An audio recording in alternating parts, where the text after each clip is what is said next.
Today is Thursday, January 29th, 2026. This is Quick Start from CBN News. I'm Dan Andros. A pastor's detained for standing by his Christian convictions. We'll have that top story and more on today's podcast, where we bring you news from a Christian perspective. Don't forget to subscribe, leave a rating. You can email us as well, quickstartpodcast@cbn.org. Glad you're here with us today as we get through the news each and every weekday, bright and early. With me today, CBN's Billy Hallowell, Tragons Phillips, and on the focus story, an internet evangelist, Bryce Crawford, is known for his viral videos where he ministers to strangers, and it all started with a literal dream. Yeah, it's a fascinating story. A lot of people have seen Bryce Crawford's videos. We're going to really talk through the backstory today. All right, looking forward to the details there. Those are coming up in just a moment. Also, in a bit on the main thing, a pastor, as I said, exiled from his own community after refusing to pray to saints. Crazy story, and Trey's got the details on that coming up on the main thing. Make sure you subscribe to all of our CBN News podcasts. You can find the links to those right there in the description of this and every podcast episode. And with that, we are going to head to the news in 90 seconds. And the Fed just hit the pause button, holding interest rates steady, even as political pressure on Jerome Powell keeps getting louder. The central bank left its benchmark rate unchanged at 3.5 to 3.75% after three straight cuts late last year. Notably, two Fed governors dissented, saying they wanted a quarter-point cut instead, a sign there's real debate inside the building. Fed's message is the economy is growing at a solid pace, unemployment looks like it's stabilizing, but inflation is still elevated, so they don't want to cut too fast and risk reigniting price spikes. Powell also flagged weakness in housing, even as lower mortgage rates are starting to pull more buyers back in. And a chaotic Minnesota town hall turned into a security incident after Representative Ilhan Omar was sprayed with a foul-smelling liquid now identified as apple cider vinegar. Authorities say a 55-year-old man, later identified as Anthony James Kazmierzak, rushed the podium during Omar's remarks and used a syringe to spray the substance across her body before being tackled by officers. Those are just some of today's top headlines. You can check out more stories over at cbnnews.com. And guys, this is the latest in the chaos, and we'll see as we learn details on this. I'm sure more details will come out, but this is the sort of thing you don't want to see escalate. And with frustrations boiling over here with everything going on in politics right now, again, this was our prayer yesterday, and I would echo it again today. We need to pray for cooler heads to prevail here. The fact that we've devolved to this point is so bizarre. Thankfully it was apple cider vinegar, by the way. Yeah. Thankfully it was not something else more, but you don't know in that moment. It doesn't matter what party you're in. Nobody deserves to be sprayed or attacked or assaulted or had people go after them. What's scary about this is that, I know, Trey, you're usually the hope-filled one, so maybe you can follow up with something more positive, but it feels like this is just who we are now. Like at this point, assassination attempts, spraying people with things, like it's not just happening here or there. It's happening frequently enough for us to have to talk about it a lot. It's unfortunate. I don't know that I have a really encouraging thought on this, because I do think that is where we're headed as a culture. Well, it's not where we're headed. It's where we've arrived, I think, as a culture. But part of it is because of the rhetoric that we use, right? Even we were covering this earlier this week. Tim Walz drawing a comparison to the Holocaust and ICE taking illegal immigrants out of the country. So these are not apt comparisons. But when you've told somebody over and over and over and over again, regardless of what your political side is, that the other side is the enemy and that they're trying to do X, Y, and Z to you, it's going to result in these kinds of physical manifestations. And I think that everybody should be alarmed by it. Yeah, and then there's just a hopelessness that must set in. I think to get to the point where you feel like you need to do physical violence, hopelessness has set in at that point, because obviously you feel like there's nothing else left to do, and that's sad. It's a really sad state for America to be in at the moment right now, but we'll keep you posted on any updates on that story over at cbnnews.com. And right now, we're going to go to the focus story, and as I mentioned there a moment ago, internet evangelist Bryce Crawford makes a lot of viral videos. He ministers to strangers, which is very cool to see. But it all started with a literal dream that he has. Tell me about this.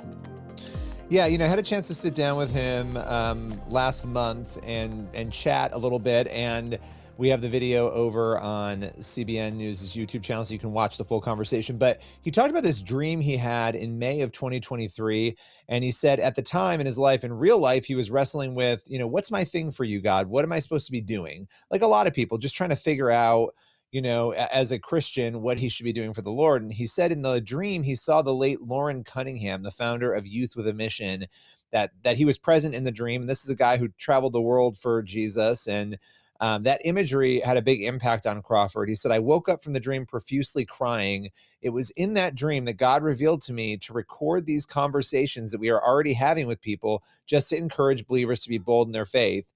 And it was from the very first video that we posted that God used it, and wow, continued to use it. So what he's referring there to are these sort of videos he does, these viral videos on YouTube and other social media platforms that show Bryce talking to people about God, that it was in this dream in 2023 that he really felt God call him to start recording those conversations. And he said it's been nothing short of a miracle since that time, since he was willing to do that. And he said, he's learned to pay closer attention to dreams and how God might be speaking to him in general, because obviously he's got this viral ministry. He listened to God and it seems to have paid off and worked. He's impacting a lot of lives and a lot of people as a result of that. And I asked him, what would life have looked like had you not taken the time to listen to God's calling? And he said, I'd probably be doing a job that God did not call me to, and miserable and being outside of God's will for my life.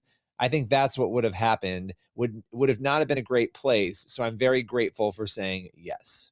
So what led to his rise to fame? How did he start getting noticed? Yeah, well, obviously it was these videos that, he started putting out. They started going viral.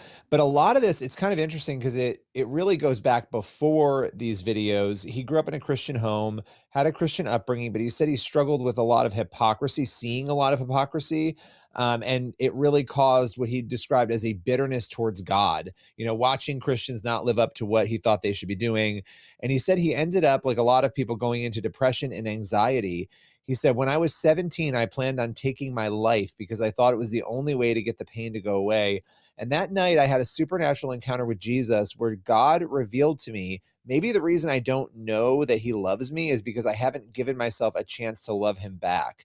And he said he came to this realization that he had been slapping God in the face and really prayed this radical prayer. He said, Jesus, if you're real, take my anxiety and depression away, because he wanted to take his life. And he said he hasn't had crippling anxiety or depression since that day 5 years ago when he said that prayer. What's he currently working on right now? Obviously these videos, he said his target is in anybody in society that maybe culture would label lost or confused or dark, that those are people with those labels that he often will gravitate towards and talk to. And he's on this tour, which is really interesting right now, the I Love Jesus tour across the US, and he's sold out. Most of his dates are sold out. He's coming to New York City. He's going all over the place. And really, speaking on this tour to a lot of young people, and I would imagine older people as well. He's hoping that these messages resonate with people and that Jesus comes into these cities and theaters and meets them where they are. And he also talked about, just before we close on this, seeing miracles. He said he sees physical healings, words of knowledge. He sees God speaking to people all the time. And that, he seems to want to continue on that track with these tours and videos to just see God work in incredible ways. Yeah, that's really great. And listen, over the last year or two, we've lost a few prominent names in the Christian world. And it's great to see younger generations of people coming up that are trying to reach the lost with the gospel and doing it through social media, doing it through YouTube, and doing it with ways that resonate more with especially younger people. And so it's encouraging to see somebody like Bryce, who's so on fire for God that he's going to go out and use the gifts that he's been given in this way. And I think sometimes when we have people that have been around for so long and we're used to them and they're teaching and they're out there talking about God and they're sharing the gospel, and then, you can kind of be like, who's next? And then you see somebody like Bryce and it's encouraging. Yeah, I mean, there were details in that story, Billy, about Bryce's background that I just didn't have any idea about, and I already liked him and the work that he does. But I think that makes it more powerful, right? Because it's easy to kind of see somebody and think, especially a well-known social media influencer or whoever, and think their life is just so easy and that they've never had any difficulty, they've never dealt with anything, just because their life on the surface looks so put together. But to hear where he came from and the emotional state that he was in before Jesus transformed that for him is encouraging, because it's just a reminder that we don't know what people have gone through and what the Lord has delivered them from. Yeah, amen. And appreciate you bringing that one to the podcast today, Billy. You can check out that full interview there on the CBN News YouTube channel and get all of the perspective that Bryce shares. It's a fascinating conversation, as Billy said, so appreciate that. And we're going to go to the main thing now. And a Protestant pastor in Mexico was detained, bound, and publicly shamed, and then forced into exile for standing by his Christian convictions. Pablo Vargas, Mexico Director for Christian Solidarity Worldwide, joins us to break down the disturbing case of Pastor Mariano Martinez and what it reveals about growing religious persecution in parts of Latin America. Trey's got the interview on today's main thing. There is a case that is getting some attention going on in Mexico right now with Pastor Mariano Martinez. So, Pablo, for people who might not, though, be familiar with what is going on with Mariano, just give us a rundown of the situation there. Yeah. I think that the first thing that we have to talk about to Mariano is actually where he's come from, because some of the realities that we experiment, or actually they experiment in their communities, is because of the location and the situation of discrimination, or like what we say in the church, persecution. It's happened, or they have a high level of quotidianity and in the countryside, and specifically in the indigenous communities. Pastor Mariano, it's from Oaxaca, from a community that is called San Juan Mazatlan, in the Mije area in Oaxaca. And they were well known to be one of the biggest groups of indigenous in the state of Oaxaca. But one of the other things that is happening with him, it's like it's been very hard all the time for him to develop a church and to develop a fellowship and in the indigenous community. And why is like this? It's because in the communities, a part of the work to this, of the community work, is involved the participation in the Catholic Church. In the same way that every person that have a community land in the community have to be in church to the keys of the school, or they have to in church to cut the grass or clean the principal bath.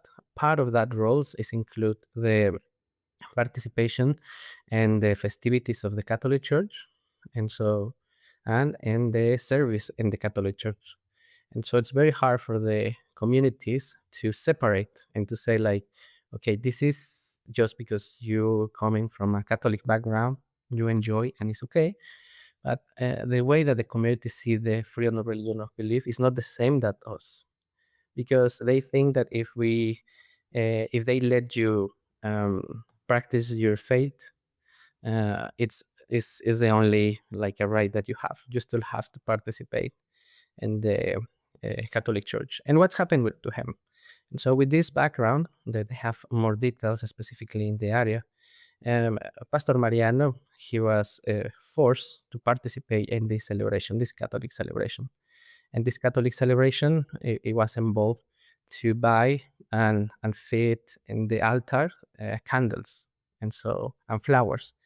And so for the saints, the local saint of the community, that is John the Baptist. And so in the beginning, he was struggling to do this, but in the end, he accepted. And so, but what is happening in his case, and what is like so relevant to see this example around the world to make understanding and awareness about Mexico, is like one of the others, like participants or helpers, they call in Spanish mayordomos, in the Catholic tradition, comment with him and say like, oh, if you were gonna do this, you're gonna do it right.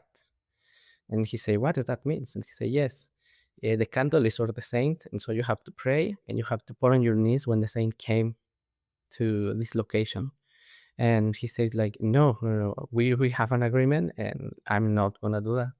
So he was thinking that it was just like a conversation, or he was just mad, or it was a misunderstanding. But no, he get to the other community leaders and he started to be mean and complain about to Pastor Mariano. And so that led into the community to put in jail, in community jail, and to stay there for around 5 days until they decide what is going to happen with him. And so in the end, sadly, the conclusion of the resolution, it was like, if you don't put on your knees and you don't pray to the John Baptist saint, that it's the father of the community, you will have to leave the community, you, your wife, and your daughter. And so, and this is like what is happening until this moment. This case have 2 weeks. At the moment, Pastor Mariano lives in the capital city here in Oaxaca. And so, but the situation is still hard. And so, because one of the other things that maybe is good to clarify, in Mexico, we have some system or indigenous system that they call uses and customs. And it's like the individual capacity for each community to decide wherever they think or they believe that is best. And so, but in the practicality, they didn't respect the human rights. So that is includes the freedom of religion of belief. So the way that they take the decisions, they submit to vote in the big assembly, and you have to stand your hand if you are agree with the option that they propose. And but it's very hard because because it's public. If you say no, or you don't agree with whatever they decide, you suffer the consequence too. And so, and it's important to understand that context, because some of the comments that I receive from people from Mexico, it's like, oh, this is just a disagreement, or I think the thing is going to be okay because we don't have this situation in Mexico. But sadly, we have a culture of impunity. We have a culture of violation of human rights in the case of freedom of religion of belief. In the case of organization, we've been developed and document cases in Puebla, in Guerrero, in Hidalgo, in Jalisco, in Nayarit, in Chiapas, and now here in Oaxaca. And so where we see the same pattern, like some persons, they decide to not follow like the majority religion, and they suffer the consequence, because for the community it's more important the uniformity than actually the practical right for the persons to believe. So you mentioned in that story of what has happened to Pastor Mariano that he ultimately was kind of faced with a decision, right? You can stay and deal with the consequences of your choices, or you can be driven out of the community. And he and his wife and family, they've left the community. Tell us what would have happened. I mean, had he chosen to say, I'm going to stay, what would those consequences have looked like if he refused to leave the community? Well, the consequence that they were suffering, it will be first they're going to accomplish all the threat that they already said to him, and he is going to struggle even more with the discrimination, and the increase of violence is going to be in the point like his life is going to be in risk. And so, because the community in the big assembly, they have like a final decision. And actually in that area, we have another cases for displacement and in the last 10 years, and they never back. And so, and this is like the reality, because everyone is in risk when the community, they don't agree of your presence there. And so, and yeah, it's very complicated. All that the people have to suffering, because we have a statistic that each person that lives there community for displacement because of their faith, the 99% they never back. And so, because it's not exist the conditions for the families to be safe in the community anymore. All right, appreciate that conversation there. That's going to leave us with time on the podcast today for one last thing. We got Proverbs 3:13-14. Blessed are those who find wisdom, those who gain understanding, for she is more profitable than silver and yields better returns than gold. Wisdom is key. A lot of us are walking around like fools and acting like we have wisdom, but we need to get it from God, not from our own hearts and minds. Yeah, I think we're drowning in knowledge and have no idea how to actually practically use it. And that's what wisdom is, right? Is applied knowledge. So good verse. All right, great spot to leave it there on this edition of the Quick Start Podcast. As always, get on over to cbnnews.com and faithwire.com for more news from a Christian perspective. Lord willing, and that creek don't rise up on us. We'll be back here tomorrow with more. God bless. See you then.